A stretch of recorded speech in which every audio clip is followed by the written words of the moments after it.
France Inter. Il est 5h13, le mercredi, nous entrons dans la bibliothèque des chroniques littorales. Bonjour José-Manuel Lamarque. Bonjour Mathilde Munoz. Vous êtes venu avec un livre collectif qui nous montre que l'océan peut être numérique. L'océan numérique, c'est un ouvrage paru aux Équateurs sous la direction de Cyril Poirier-Coutancet.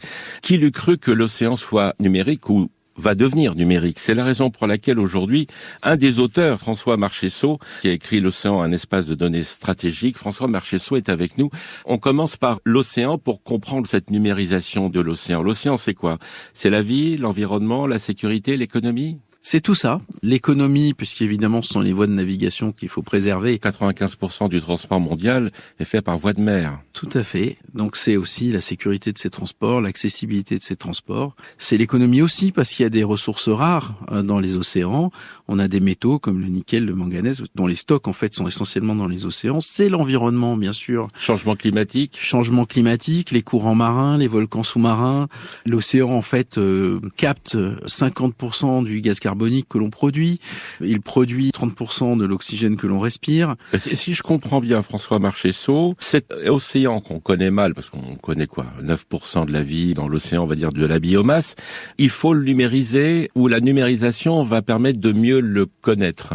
Alors les deux, ce qui est à noter, qui est un phénomène très actuel, c'est qu'il se numérise sous l'impulsion de courants variés, des courants sécuritaires, des courants de préservation de l'environnement et de la biodiversité. Attendez, si je comprends bien, des courants publics, privés et ONG. Tout à fait. Les trois courants, les industriels aussi. Donc un grand courant technologique avec des évolutions technologiques au niveau des capteurs et des vecteurs, notamment avec l'émergence des drones, qui font que ça coûte beaucoup moins cher de collecter de l'information dans l'océan qu'il y a quelques années. Et des drones sous-marins, et quand on parle de sous-marins, il faut pas oublier les câbles. Et les câbles sous-marins qui deviennent à leur tour des capteurs. Mais cela veut dire qu'avec les balises, les robots, les drones et les câbles sous-marins, on prend l'initiative de la mesure pour la connaissance. Tout à fait.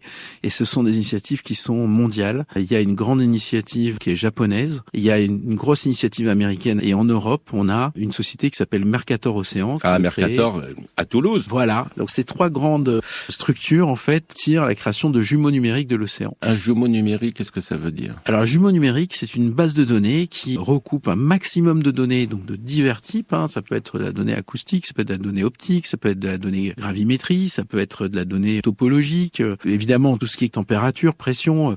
Donc on va stocker au même endroit des données extrêmement variées pour pouvoir modéliser l'océan et mieux comprendre son fonctionnement. Et ça a des impacts sur la compréhension du climat et du changement climatique, sur la compréhension des populations, au fait, qui peuplent les océans, donc essentiellement des poissons qui nourrissent quand même 30% de la population mondiale, sur les risques aussi, donc les risques sismiques, les risques de volcans sous-marins, par exemple. Les risques de tsunami. Risques de tsunami et aussi les risques à la navigation, puisque là, on parle beaucoup de la donnée qui est sous-marine, mais dans la numérisation de l'océan, il y a aussi toute la donnée qui est à la surface de l'océan, et c'est-à-dire toutes les données qui sont émises par les navires, par exemple. Par exemple, les pêcheurs avec leurs balises AIS, on sait où ils se trouvent, et quand certains pêcheurs coupent la balise, c'est-à-dire qu'ils sont pas tellement légaux. Exactement, là typiquement sur des questions de sécurité et d'alimentation. Mais ça va très loin parce que toutes ces données numériques sur l'océan, ça va être aussi la guerre des données. Alors aujourd'hui, la France et l'Europe sont pas mal positionnés du fait de leur laboratoire de recherche.